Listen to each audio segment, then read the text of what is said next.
We have been preaching the issue of funding crisis that we're facing in South Africa, and Mr. Blade, it seems like he has been trying to come up with new solutions that he does not implement. Each and every year, we come here and discuss issues of funding crisis.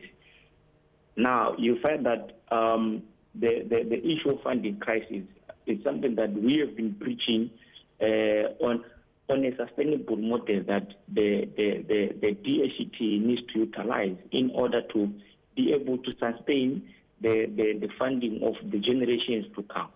So now, as we speak, the students of this country are owing 16.5 billion, and at the same time, every year there are students that come into the system. Now, when the students come into the system, the more they come into the system, that means that there is a backlog because most of students do not graduate because of certain issues that they are facing in the country. Now, that creates a platform where the universities that are offering these courses and qualifications, they start increasing fees and all these things. Now, when they increase the fees, it's not because they want to.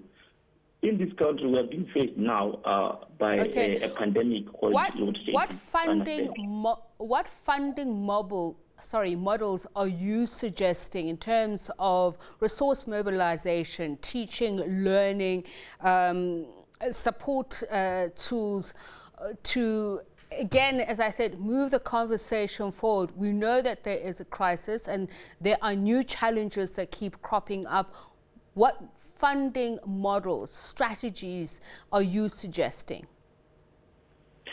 Okay, no, thank you very much. Look, we have always proposed to Blade that, look, we need a funding model where, number one, academic performance needs to be motivated, in a sense that when we have students that are being funded, now you are funding the students each and every year. In the next 3 years, you find that the government does not have enough funds to fund the generation that is coming.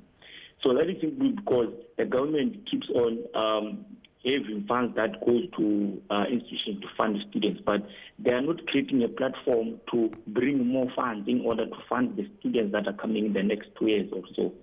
So what we have always proposed, I'm excited that he mentioned the issue of missing middle students. That will be, it's a process that they're going to establish where they're going to give loans to those middle students. Our stand was always, it has always been that those disadvantaged students, they need to have a full grant of funding. But at the same time, how then do we make sure that these students that are funded, when they come out of the institution with the qualifications, the ones that are coming, they are going to be able to have funds to be able to also complete their funding. So this thing does not start here in the institution. It must start from the basic education level, where the government needs to provide a tangible and a quality education to these learners from high school.